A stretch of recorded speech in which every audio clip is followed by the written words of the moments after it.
I want to welcome you all to Shop Talk. We are kicking off Equipment Theft Awareness Month here in April, live from Ritchie Brothers in Morris, Illinois. And I am so excited for this conversation today. It's unfortunately not a very exciting topic. It's a topic that I wish we didn't have to talk as much about. But equipment theft is rampant in the rental industry. And as ARA, we have put this in the crosshairs of an issue that we need to work together and stop. We're here to combat the issue, starting with our event today here at Ritchie Brothers and the launch of Equipment Theft Awareness Month. So, Elliot, thank you so much for being here live today. I know it was planes and trains to get here, so thank you very much for being here. Committed to helping the industry, just like you. Thank you, sir. Thank you. And I'd just like to thank Doug Haas from Crown Equipment Rental in Minnesota for joining us today. Doug, thanks so much for joining us on Shop Talk. Thanks for inviting me. So, well, Doug, you have a wealth of experience in the equipment rental industry. Starting by working in the business and then eventually owning your own business and growing your business. Can you just start by sharing a little bit about your journey in the rental business and your involvement with ARA? I actually applied to work at a rental store when I was 17 and didn't get the job.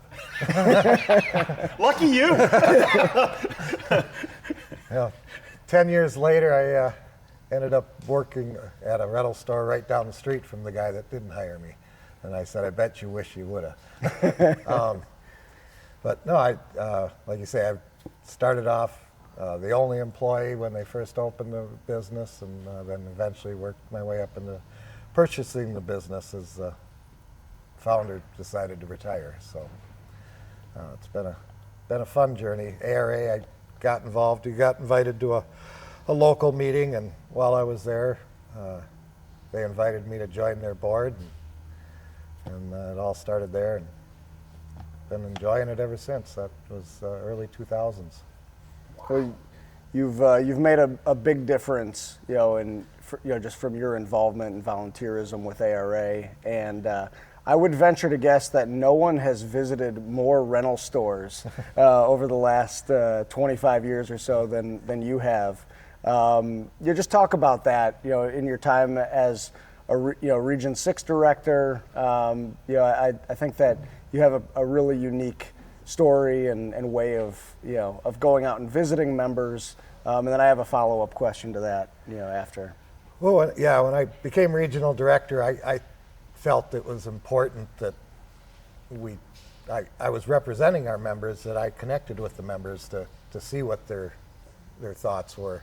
And so I took it as a personal goal to get to see as many as I could, and got out on the road and visited it. I know a lot of people said I rode my Harley everywhere, but we know in the rental business that the summertime is our make money time. So I went and visited rental stores in the winter. So I only probably visited 30 on the bike. But okay. The rest were in the truck. Only. And how many total? There was over 300 total in Wow. the 2.5 years. Would have been more, but COVID killed the first half of the year. So That's right. So let me ask you something. What makes somebody get the most out of their membership going both ways? How do you coach someone to maximize their membership with the ARA? You always say get involved, but one thing I know I stressed while I was on the board, that we have such a diverse membership that I'll go visit a one-man rental store, and then in the same day I'll visit a chain of 30.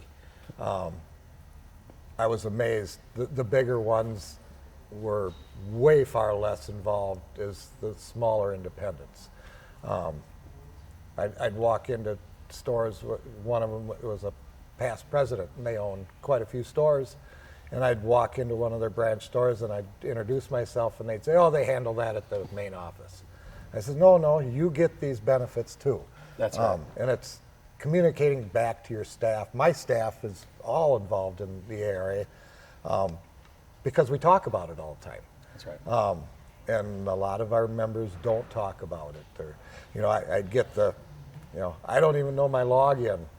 And so I started shortly after I started visiting stores, I'd bring a folder in and I'd have Nancy Ramasati's card in there.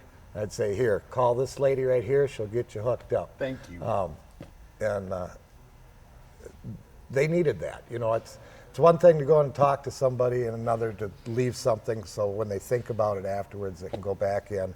I had all the benefits or the highlighted benefits that we had and just a bunch of little, window clingy, ready to rent tags, things that they they think about, but they forget about. That's right.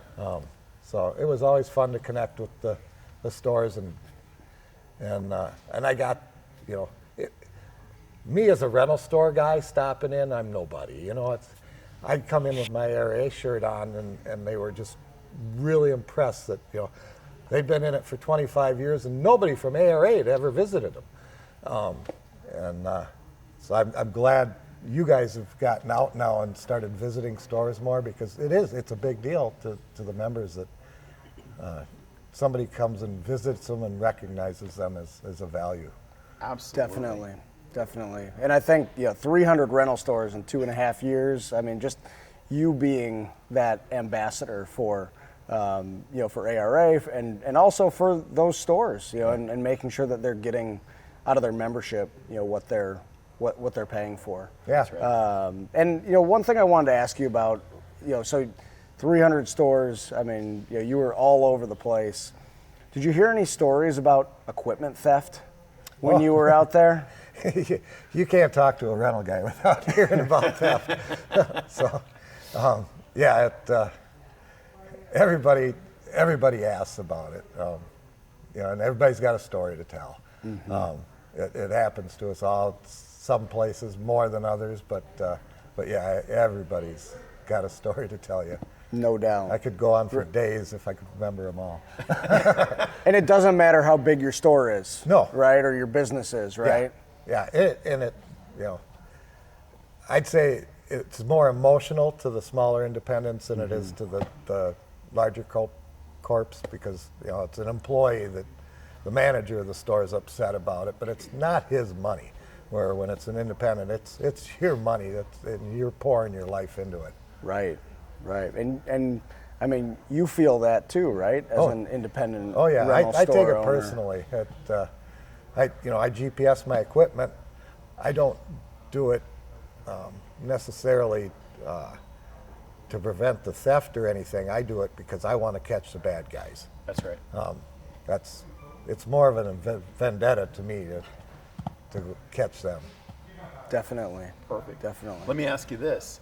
Before you started GPS in your equipment, what was the catalyst? What was the piece of equipment? What was the story where you said, never again, I am tired of this happening and how it disrupts my business. I'm going to make a solution. Actually, I started GPSing because I'm trying to develop rental lockers touchless. So I knew I was not going to have personal contact with every customer. So I wanted to know where that piece of equipment was. So that's where I started my journey on GPSing. And it had to be small enough because the things I was going to put in the locker to start off with were sewer augers, small generators, chainsaws, wet vacs, pumps. I needed something small enough to fit on those things and still work. So that was probably a 2-3 year journey of visiting different GPS companies and trying their products out before I found one that worked well. That's unique. Yeah. I like it. So that's how I got started with GPSs. But yeah, I got asked earlier today what was my most memorable theft. And I said, well, the most memorable one was we were opening the store up. We weren't even open yet. We were getting everything assembled and set up. And a gentleman walked into our store and he needed a water shutoff key. Well, the founder of our company was a plumber by trade, so he had a water shutoff key. So We rented it to him for $5 cash. We didn't have any contracts, anything. We did take a Polaroid picture with him because he was our first customer ever. Never saw him again. So we $5. we had $5 and his Polaroid picture was on it, framed in our showroom. So we'd never forget. So yeah, that's our most memorable theft. That's a pretty good one. It's unique. Yeah. If only theft was, a $5 issue. Yeah. Right? Yeah. So I mean, $100 million issue theft in the equipment rental industry is what we estimate. ARA has done a lot of research, talked with a lot of companies, throughout the U.S. and Canada, and I mean, $100 million. That is a 9-figure number. Is that? I mean, based on everything that you've heard, based on your own personal experience, I mean, is it that big of an issue? It's larger, especially in the smaller independents. It's the smaller things, the generators, jackhammers, small items like that the criminals can pawn off quickly and easily. There it is. Those things don't get reported. They're below our deductibles on our insurance, so nobody ever, it gets reported to the police, but it doesn't go any further than that. So, yeah, it's bigger than that, because that's the kind of stuff and that's, like I say, I wanted the smaller GPSs for things like that. Honda 2,000 watt generators, they love to steal them. Tiny. Yeah, and they're easy to pawn or sell on Facebook Marketplace now that they have that. Right. But yeah, we had 10 years ago. Actually, more than 10 years ago, there was a gal going around renting 2,000 watt Honda generators.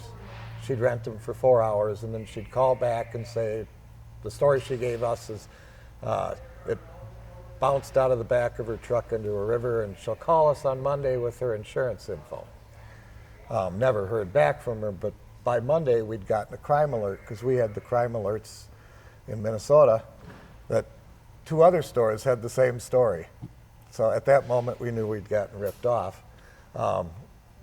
One of our members was also the mayor of his town, and so he got his police force on it, because he'd gotten Wise to it, yeah. Well, they'd hit him too. They'd hit 12 stores that in 1 week that lady had. Wow. And so they caught it. She was using her own credit card and her own ID. So police officer called her. He says she denied it. He questioned further. She broke down in tears and admitted to it. And she'd taken every generator to the same pawn shop. They all had our decals still on them, because I went to recover mine from the police department. And I asked him, I said, why in the world would a pawn shop take these? There's 12 of them here. They're stolen. And he says, they bet on you not having the full VIN number. If you don't have the complete VIN number, it's not yours. Whoa. So he says that's why pawn shops will take them. Wow. That is crazy. Interesting fact. Yeah. Wow. So, that particular thief was not very sophisticated, right? None of them really are. but you're seeing more and more of that. What can you do about that? I mean, what can you do as a rental business to stop that, and what are you doing to stop that? Actually, on ones like that, that's harder. Mm-hmm. She was not experienced, and she didn't specify. But we've had the more experienced crime rings. They come into town, and they'll call up and say, I need a Honda EB 6500 watt generator. Do you have one? Those are easier to catch, because nobody calls up and says, I need a Honda EB 6500. They'll say, you got a 6500 watt generator, but they don't specify make and model. Those guys are criminals. Those are the rings that go around. We caught one of them. They were out of Chicago, came to Minneapolis, and it took us probably 2 weeks before we got them. But they'd call up, use the same. At first, they were using the same name, I figured something Washington was his name, and he'd reserve it and go pick it up, and then he'd hit another store, and like I say, we started communicating between us. And I remember I got a call from my Apple Valley store that they'd gotten a call reservation from this guy, and I says, I'm on my way. So I was heading over to our Apple Valley store. I got a call from Steve Wagner up in Minnetonka, and he got the same call. And I says, I got the same call. I'm heading to my store. So we're both on red alert. He notified his local police. The guys showed up at his store first. There was 3 of them, and they had a rented Suburban. And so he notified his police officer to come, and while he kept playing around, playing dumb, that he was an old guy on the computer, couldn't move too fast. And the police got there. They stripped that vehicle down, searched the guys. They ended up arresting 2 out of the 3 they had warrants out for them. But they detained them for 3 hours and stopped that ring. I mean, it was right then they quit we haven't had that ring back. So All because of communication. Communication, even with your competitors, hypothetically. Yep. Communicating with the police and having everybody on your team be aware of that. Yep. Just basic communication saved Yeah. X amount of equipment, yeah. time, and resources. Yep. Wow. So is that, I mean, that has to be one of the keys to stopping equipment theft, and preventing it before it happens, right? Yep. I mean, that communication You got to be prevents aware. it before that equipment leaves your yard, Yep. right? Yeah, and that's, like I say, the whole key on the ERG text alerts is awareness. It's staying alert. We talked earlier, and I said, get a procedure down, live by your procedure. Don't let emotion get in the way. That's it. Because the really good con men play on emotion. That's how they con you. Get you to feel sorry for them because they forgot their wallet, or their mother's in the hospital and sorry I'm so scatterbrained. They come up with really good stories to get you off guard and walk out with your equipment. And that's, like I say, you got to stick to a procedure. I had an older gentleman years ago swearing at me because I wouldn't take his check. I says, we don't take checks. It's not just yours. Well, you're telling me that I'm writing you a bad check? I'm a vet. And he was just pushing and pushing and pushing. He finally came up with a debit card, which was declined. So There you go. And he walked out the door. But stick by your procedures, stick by your guns, stay polite, but just, if That's something doesn't feel right, don't do it. That's a phenomenal point to end on. I love that you stick to your procedures, watch the people coming in, and as you kind of told me before we got started, be aware of your spidey senses, because like you said, if there's something that doesn't smell right, it probably isn't. Yep. Thank you for being here today, man. Thank you for all that you do for the industry. Thank you for seeing 300 branches. And more importantly, thank you for helping all of the other rental companies in the entire industry get better. You make a difference. Education's been a passion of mine since day one. I had training meetings. I back in the day before we didn't have a lot of computers. I had a binder this thick with every piece of equipment and a training sheet on it that we'd go through with each employee. But that was one of the first things I volunteered with ARA National, was to be on their education committee. So That's awesome. We all get better with knowledge. Amen. I recall the rental store that didn't hire me. A neighbor of mine needed a wire locator. We didn't have one, so I told him, I says, go down and see this guy, he's got one.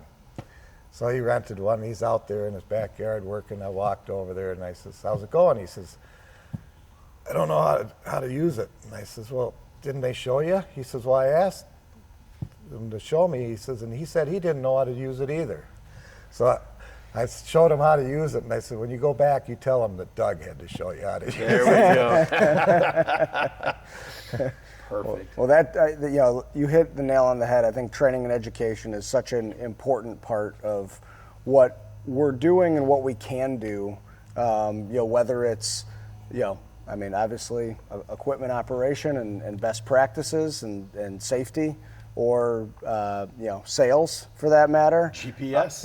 And then teaching everybody about the little GPS he's got is a critical one. and then tying that back to theft prevention, right? I mean, so you've seen the new theft prevention courses that ARA is coming out with. Yep. How big of a role is that in theft prevention in the industry? Oh, it's huge. I mean, like you say, keeping it top of mind, keeping aware. We all get relaxed and things start slipping. When you guys, ARA first came out with that little red flag flyer, I printed it off and put it in front of every computer at my counter for the guys to review. They all know it, but they forget it. You get relaxed and you get in your groove and you don't think of, this guy's going to screw me over. So you got to, everybody, as long as everybody's on high alert, that's, like you say, with the new text thing, it puts everybody's hair on edge that, is this next person going to be the guy coming around trying to steal this stuff? And as long as you got your spidey senses going, you're going to prevent theft. I love it. Thank you, Doug. Yeah. Well, like Elliot said, Doug, thank you so much for your leadership in the industry. Thanks for your leadership with theft prevention. Obviously, that's a big reason why we're here today at Ritchie Brothers in Morris, and we're looking forward to working with you to continue to prevent equipment theft in Minnesota and across the U.S. and Canada. Outstanding. Thank you. Thank you, sir. Thanks, Doug. Yeah. Thank you, brother. Appreciate Thank you. you. Yeah.